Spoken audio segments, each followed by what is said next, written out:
All right, what's up, guys? It's your boy McDuggan back again with a good video for those people who do not know how to invest or how to work the market in your favor. Now, I know what you're thinking. You don't have time to trade and invest and all these other things, and I'm right there with you. I work a full-time job, I'm a full-time dad, and I go to school full-time. But you can invest on the fly with the mobile app. If you're not using the FIFA 22 companion app, then you probably should. However, I always couple that with the Futbin app so I can invest on the go. Now, what I'm going to show you today is probably the most underused feature for most players on Futbin, right? And if you don't know what Futbin is, futbin.com, futbin.com is godsend. If you don't know what Futbin is, Futbin tracks the prices of players, and it has a lot of information on players. And in my last video, you can see how you could apply chemistry styles, and you can actually see each individual trait under the face card stat that is affected by those chem traits. Now, this is the most unused feature right here. You will need an account for this, so I recommend making a free Futbin account. Costs you nothing. They do have a premium feature. I don't use it. You could use it. It's up to you. But this right here. All right, so this right here is the market tracker, and you can actually track the auctions on the live market right now. So we'll look at this Manuel Locatelli. So you see I clicked on him. His chart changed. No, let's look if I clicked on Chiro Immobile. See how the chart changes and it actually matches him. And you always know who it is because their face is behind, you know, it's the little grayed out picture behind the fluctuation chart. But as you see here, Manuel Locatelli wants to watch. Right over here is all the auctions that are going on right now with him recently, right? Right now it's 10:12 European time. So these are pretty up to date. Now, this right here is his fluctuation over the last 72 hours. This right here is on the actual Futbin page for Chiro Immobile. So if we actually clicked here, it went on to Chiro Immobile's page.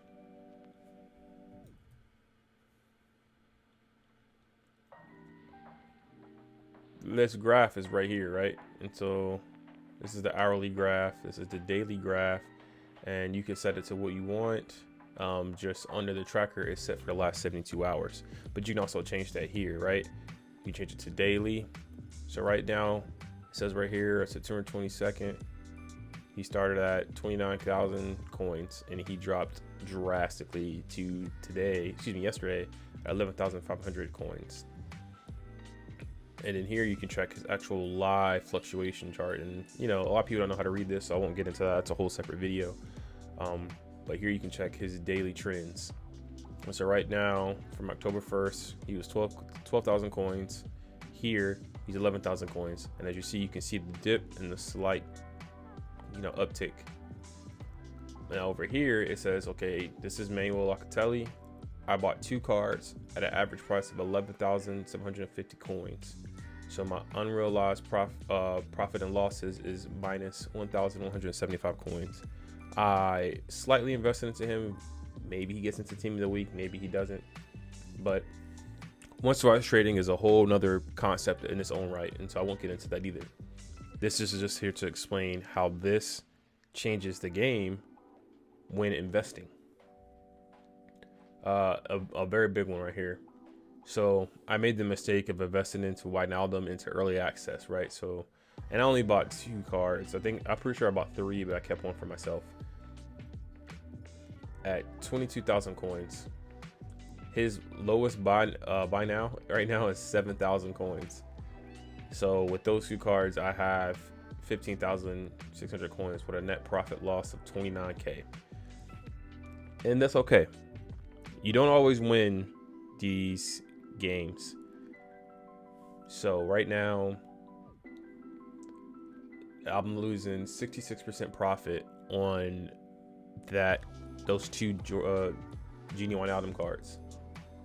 for a profit loss of 29K, almost 30K. It's whatever. Now, say I sold those cards. Matter of fact, we'll go through it here, right? So, a good card right now, I would say that's probably always needed. You know, say we're doing high rated SBCs and we're going to use Rodri. Right, so he's 86 rated. Who will definitely be needed in higher rated SBCs. Right now, his current price is 6,900 coins. So for easy math, we're going to say I bought 10 cards at an average of, we'll say we bought them at the dip, right? Matter of fact, let's actually go to his page. So we can use this for easy math so you can understand how to track these charts.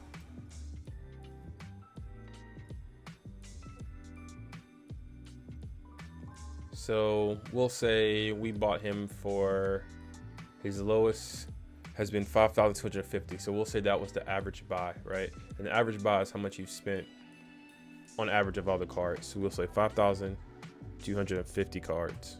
Then we're gonna hit add auction. Where'd he go?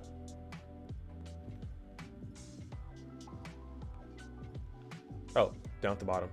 So right here you see Rodrigo, 10 cards for an average price. So we spent 52K.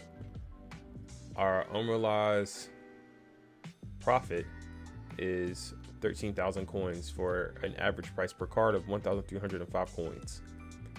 As you see, if we sell them all, we'll get 69K. So 13.1K increase. And that's almost a 20% gain, right? And as you see here, a lot of times I give multiple dupes. I will just put them in here for average price of 1 coin, just because I haven't had any luck with entering 0. It just never goes through, but if it works for you. But I just use 1 coin. And these aren't necessarily investments. This is just for me to be able to track, right? So I'll click on this card right here, and I can see when to get it. So this is his baseline. So I know that right here, if I wanted to sell, I could sell for 1,300 coins. And that would have been, you know, 7.69% gain for his average baseline.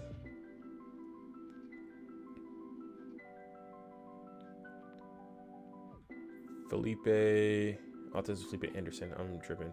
So Hakeem Ziyech, I bought 10 cards at an average price of 1,800 coins. I invested in him for the Premier League Player of the Month, who I believe will be between Ronaldo and Salah. Personally, unbiasedly, I think Salah should get it. If I'm being realistic, Salah get it and costs almost 1 million coins, or Ronaldo gets it and costs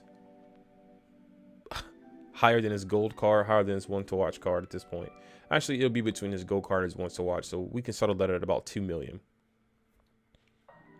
So for those high rated SBCs, for those, because those are going to require high rated squads, if, you know, either of those players win, I invested into some 84s. 84s, if I'm being honest, are always a safe investment, because if you need an 85 rated squad, you're going to need 84s. If you need an 84 rated squad, you also need 84s.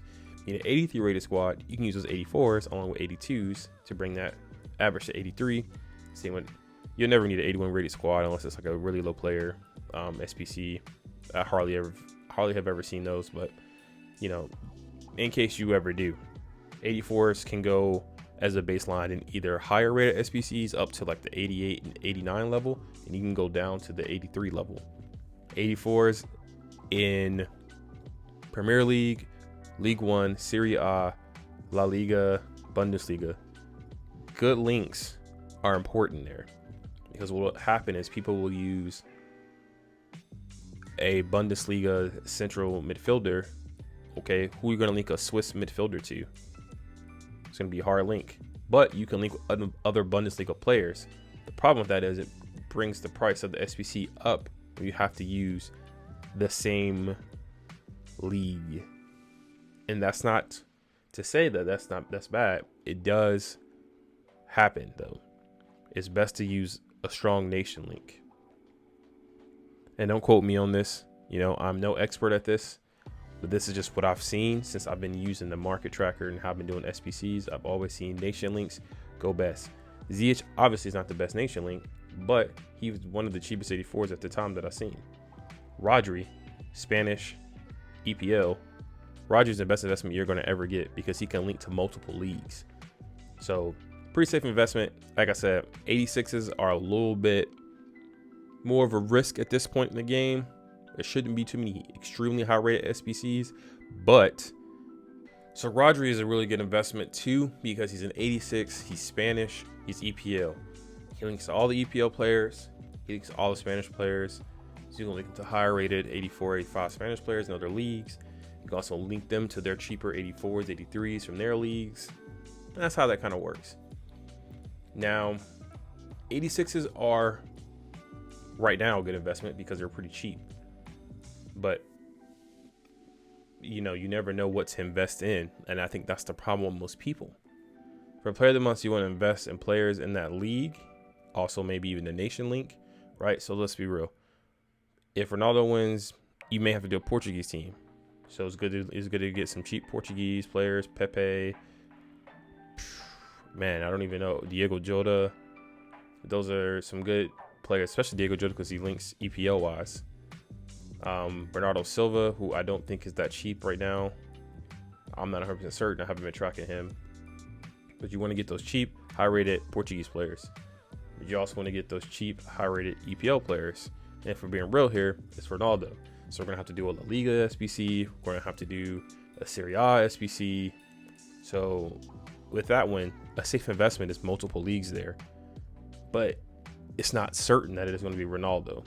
Because if I'm being honest, you take Ronaldo off that team, sure, they may lose a couple games. If you take Salah off of Liverpool, they lose all those games. Now, none of that isn't for certain either, but that's neither here nor there. Personal opinion. So another good thing to use on Futbin right here, you go to market, index, and we'll go 84s, right? 84s, like I said, are the safest investment.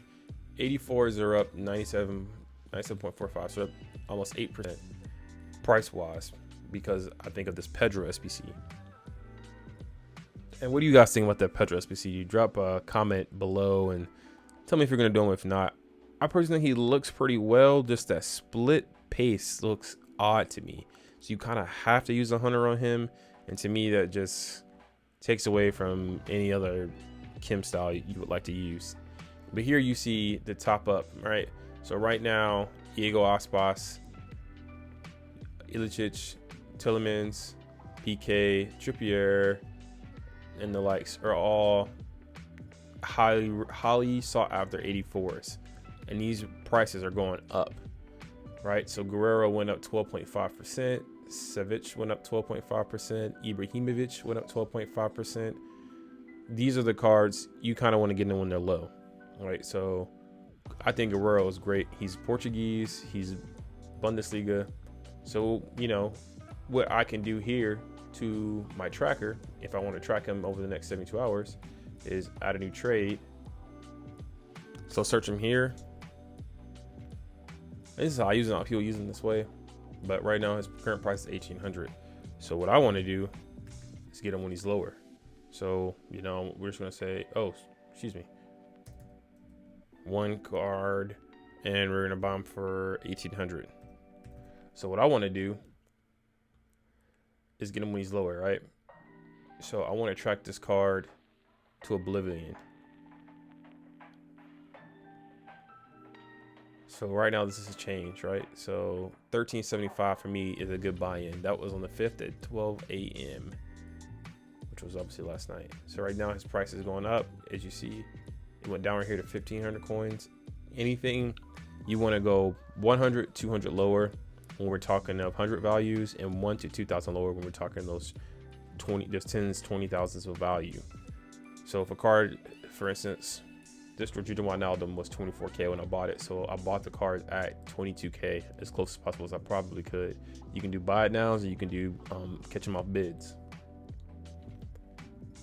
When I'm looking at a card like this Ciro Immobile, you can also look at that for at least 1,000 loss for lazy sellers.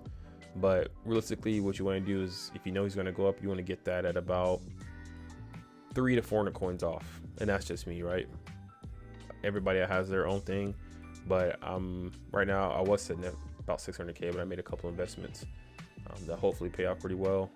But this Guerrero card, right? Him, I want to get him at 1500 coins. So as I see here, he was, 1500 coins. Where was it? Right here at 9 a.m. yesterday. As we see, let's go into midnight here. He did not follow his trend from last night.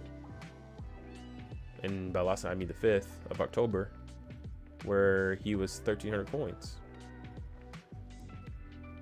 So you see he's going up. People are using him in this Pedro SBC, I'm certain. So what you want to do is buy these cards low at rewards time, right? So when rewards release on Sunday, when rewards release on Thursday, you want to get these cards cheap, these investment cards. And you can change it throughout the year. Like last year, I used Bergwijn a lot, and I would probably buy like 50 Bergwijns when he would fluctuate between 900 and 1300 coins. So I'd buy him at the 900 and below, go all in on like 50 cards, and just make bank when he rides back up to 1300. And I will never undercut myself, right? And I don't ever list all the cards at the same time. I usually do them in like 10-minute increments, right? So if I did 50 cards, the next 50 minutes, I would list up 10 cards. Next 10 minutes, I list up 10 more cards, and such and such. And that's just me, right? I don't want all my cards ending at the exact same time, and people can't win it off bids. And by bids, I only take it lower by like 150 to maybe 200 coins. So even then, you still gain some profit if they don't buy it now. But what you really want to do is just go for the price that it's set. And sometimes you catch an unlucky break where the price of something randomly starts to rise, so your cards get bought up faster, which is good still. Your cards are getting bought. You're getting coins, even after the EA tax. So that is what you want to do. I will not go into investments because I don't want to give advice to people that is bad. I will say use what works for you. Track cards. This is something you do when rivals, and we all know squad battles this year is overpowered. This is something you do when you want to play the game, but these things are pissing you off, or you're watching TV. This is something you can track, right? You can use this on your iPad, on the browser. I have never really used this in the app itself. It probably works very well, but I mainly use the app on my phone. So when I'm looking at something like this, I want a bigger screen. And if I'm on iPad, I'm usually not looking at this on a website. I'm usually looking at this on my computer anyways, because I have a dual screen setup, and I always have this on my second screen monitoring everything even as I'm playing, as I'm streaming, as I'm recording. I have this up. Now, use what works for you. I will say 100%, without a doubt, 84s are always your best investments. 84s, good nation links, good league links. That to me is always your savings investment. Even some 83s are a really good investment, right? You catch them at rewards when people are lazy selling them for cheaper prices because they just want it sold, and you can make quite a bit of coins doing that. But your huge profits will always come off those random skyrockets. Like Felipe Anderson was one that no one thought about, honestly. There's a few people who thought about him. There's a few people who was like, oh, that's a good sell. I thought so. I didn't get into him, and I'm kicking myself over it. It happens. But there's nothing that's going to get you with trading overnight millions unless you just happen to get lucky. Like, I think the last thing that happened for people to get overnight millions was when Diego Maradona died. And even though that was kind of messed up, but people were skyrocketing his price in FUT, and his cards were selling for massive profits. But normally that doesn't happen. Normally it's slow and steady wins the race. Right, so if I'm selling those, as we're talking about FIFA 21 here, those Bergwijns for 200 coin profit, and I sold 50, that's easy 20K. And I did that while watching an episode of, I don't know, the Umbrella Academy, right? Like, it's just one of those things that happens. You slow but steadily make coins. Another good method this year, from what I'm seeing on Reddit, I have not done this personally, is the bronze spec method. Even though they got rid of the 400 pack, it still seems like people are making a pretty good penny off the 750 coin pack. And it makes sense, right? Get your bronzes in the squad and you will be pretty well set up when it's time for league SBCs to drop, which I don't see them dropping anytime before November, maybe even December. But for all those that made it to the end of the video, I appreciate you for stopping by. Leave a like, comment, dislike, you know, all feedback is good feedback. That's how I like to see it. You can follow me on Twitch, Instagram, TikTok, and YouTube. Hope you guys have a good day. If you want to talk teams, you want to talk investment tips, you're always more than welcome to reach out, and I will definitely chop it up with anyone and give you my personal opinions. I'm no means an expert at FUT, but I do well for myself every year, and I just thought that it would be time to share it with the masses, because I have joined a couple of those discords, and it just kind of seems like people are not the greatest, for lack of better words, and to keep it PG-13 on the interweb here. They're not the greatest, and they don't really help out. They make it seem like you're supposed to know these things, and as someone who started FIFA in 2015, I honestly didn't even know what FUT was. I just was bored of losing in online mode, so I thought, let me try something different. And FUT has definitely changed the way I enjoy FIFA, and I love making huge profit gains. And I love making these, you know, crazy cool teams. It's one of my favorite game modes across any platform of game. So I'll leave you with that. Have a good one, guys.